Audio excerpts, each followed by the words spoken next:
Hello and welcome. If you're watching this video, chances are you're a Scorpio, or you carry Scorpio energy through your moon, your rising, or perhaps you've simply been feeling something shifting deep within you lately. And today, I'm not here to give you a standard astrology update. This video is a ritual of transformation, a doorway, a message sent directly to the most powerful and perhaps most wounded part of you. I know this journey hasn't been easy. Over the past 15 years, you may have felt like life was punishing you through broken trust, endings you never saw coming, doors slammed shut just when you were finally ready to open up. But I need you to hear this clearly. None of it was wasted. It wasn't punishment, it was soul training. The universe has been placing you exactly where you needed to be, forging an unshakable version of you from within. And now, here we are. April 5th, 2025. The moon forms a subtle but intensely powerful angle to Pluto, your ruling planet. This isn't the blinding light of a new beginning. It's the quiet flame rising from old ashes. Something within you, something ancient, something resilient is beginning to stir again.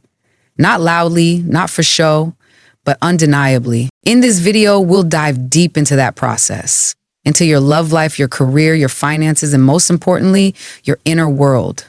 We're not just talking about what's coming next. We're remembering why everything you've survived had to happen so that this moment, your return to power, would not just be possible, but inevitable. If you've felt change brewing just beneath the surface, if you've sensed that something big is unfolding, but haven't quite been able to name it, then you're in the right place.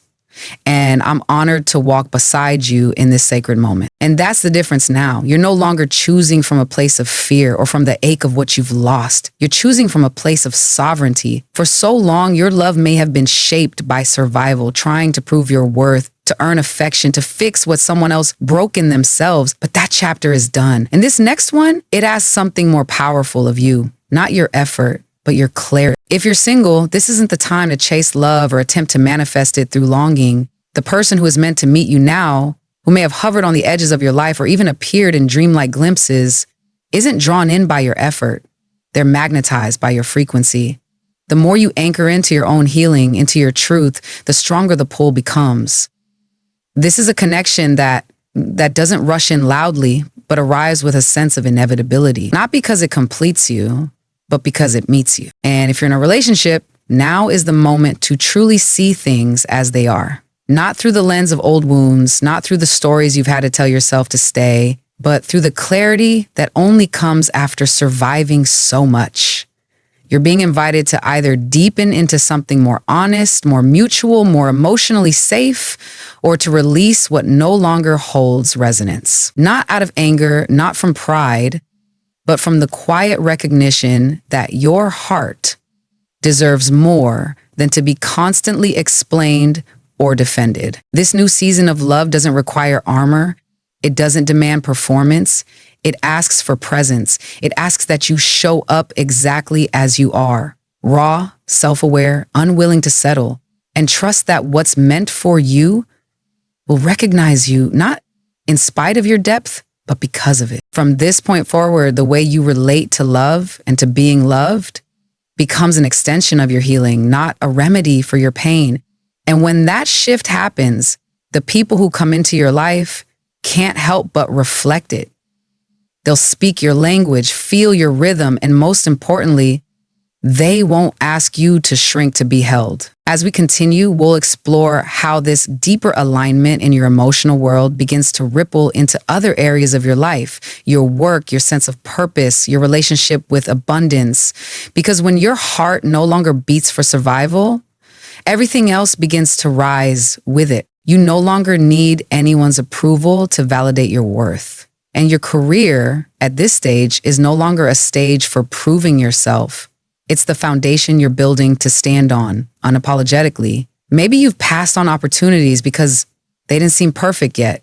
Maybe you've written ideas down only to tuck them away in a drawer, telling yourself the timing wasn't right. But the truth is, the timing was never external. It was always waiting for you. Right now, your stillness isn't hesitation, it's authority. You don't need to walk into a room and speak loudly to command attention. The weight of your gaze, the depth of your presence, the precision of your words, That's what's starting to turn heads. And not just turn them, but earn trust. Quietly, what's unfolding in your professional life is more than just opportunity, it's recognition.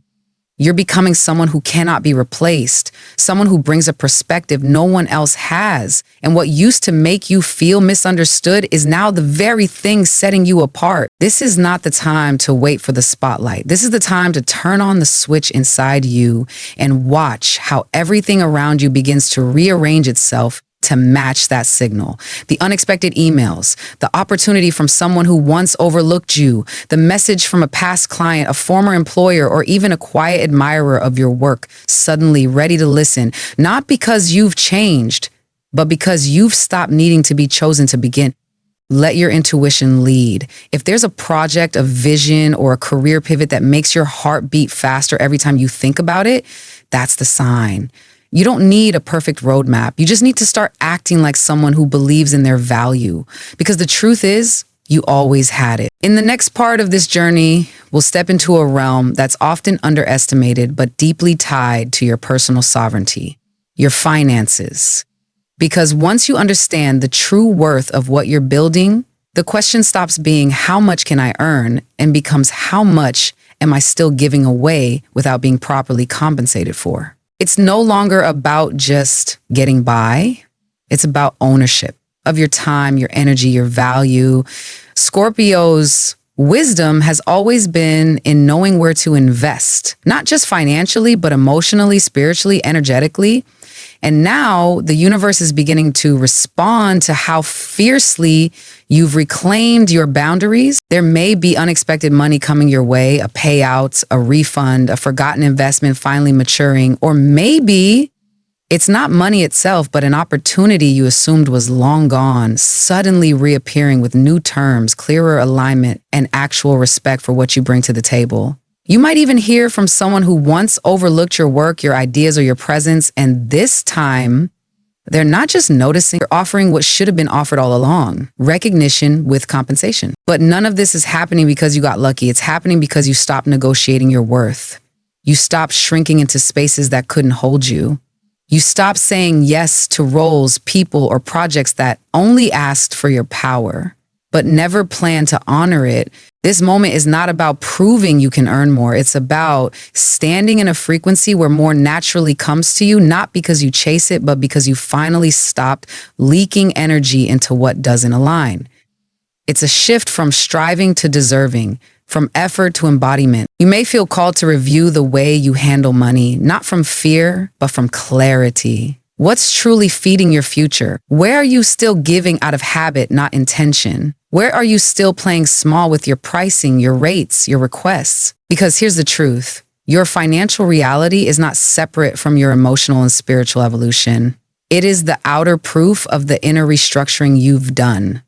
And when you stop abandoning yourself in small, subtle ways, the universe stops doing the same. In the next part, we'll move even deeper into the quiet terrain most people overlook, but which, for you, Scorpio, is the source of everything, your inner world. Because when your sense of safety no longer depends on external success and your value no longer wavers with validation, that is when your true transformation becomes irreversible. There comes a moment when silence stops feeling like a void and starts becoming a sanctuary. April 5th is one of those moments, the kind that doesn't announce itself with noise or external signs, but with a gentle pull inward. You may feel it as a sudden craving for solitude, a need to step away from conversations that once kept you engaged, or an instinct to close your eyes in the middle of the day just to listen. Not to the world, but to yourself. You don't need to retreat forever, but you do need to return, if only briefly, to the part of you that existed before the roles, the expectations, the performance. This isn't isolation. This is communion, a chance to hear the voice that never stopped speaking, only got drowned out in the chaos. Write not to be read, but to remember. Meditate, not to escape, but to anchor. Walk without a destination, without music in your ears, and let your breath be your guide. There is something trying to rise within you, a knowing, a map, a message that can't be accessed through logic or external validation. but only through presence. This is where the true alchemy happens. Not in the boardroom, not on the stage, but in the quiet moment when you realize you are no longer afraid of being alone with your own truth, that you no longer need noise to feel alive, that your value doesn't need to be witnessed to be real. And when that shift occurs, when you begin to treat your inner world not as something to fix, but as something to revere, everything else begins to respond. The decisions become clearer. The distractions lose their grip.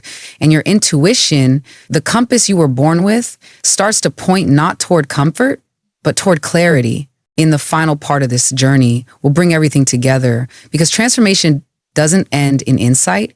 It crystallizes through action. Love, career, abundance, and spiritual sovereignty. They're not separate chapters. They're a single frequency. And now it's time to ground that frequency into your everyday life. Let's talk about how. These are not symbolic gestures. These are conversations with your subconscious, coded messages you send to your nervous system, your energy field, and the parts of yourself that still need proof that you are no longer surviving, you are leading. When you begin each morning with the affirmation, I am not destroyed, I am reborn, you are rewriting the narrative, not because words alone change your life, but because consistency changes your chemistry.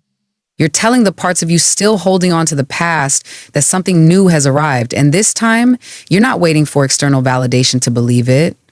Say it when you rise. Say it when you feel small. Say it until it becomes quieter than your doubts, but stronger than your fear. And then, the ritual, not dramatic, not public, just true. Choose one name, one story, one emotional imprint that you know is still tethered to your field. Write it down. No edits, no curation, no filters. Let it be messy, let it be raw, and then burn it. Safely, intentionally, not to forget it ever happened, but to release your agreement to keep carrying it. Let the flame mark the line between who you were and who you refuse to be anymore. Transformation doesn't mean pretending nothing hurt you. It means choosing not to be ruled by what once did. Now, bring it into the body. Wear your power colors, black, burgundy, deep violet, not because anyone else will notice, but because you will, because your aura will, because these colors are a vibration, and wearing them is not about style. It's about signaling to yourself that today you are embodied. You are awake, you are intentional. These colors hold memory. And when you move through the world in them, you remind every room you enter and every version of yourself that ever doubted who you really are. These steps are not a formula, they are a frequency. And when you live them day by day, quietly and consistently, you begin to realize something essential. You were never waiting for life to give you permission. You were only ever waiting to remember that you didn't need it. And now that you've remembered, there's no going back. So here we are at the edge of something that's not quite an ending, but a powerful beginning. Not because everything is suddenly perfect, but because you are no longer the same. You've listened, you've felt, you've remembered. And that, Scorpio, is everything. This journey we've walked together today wasn't just about astrology. It was about reclamation, about calling your power back from the places you gave it away, from the people, the roles, the fears, the doubts, about looking your past in the eye and saying, you don't own me anymore. What lies ahead isn't just possibility, it's reflection of the work you've done in silence, of the choices you've made when no one else was watching, of the strength it took to rise without applause, and the grace it took to not become bitter while waiting. You are not entering a new chapter, you are writing one, line by line, decision by decision, boundary by boundary, and now the universe is not asking you to try harder. It's asking you to receive fully, unapologetically, and without shrinking. So let this be your vow, that you will no longer abandon yourself to be chosen, that you will no longer dilute your depth to fit what's shallow, that you will no longer wait for someone else to tell you who you are, because you know now, and that knowing is irreversible. Until next time, stay grounded, stay fierce, and never forget, your light was never meant to flicker. It was meant to burn quietly, steadily, unmistakably. This is your time. Claim it.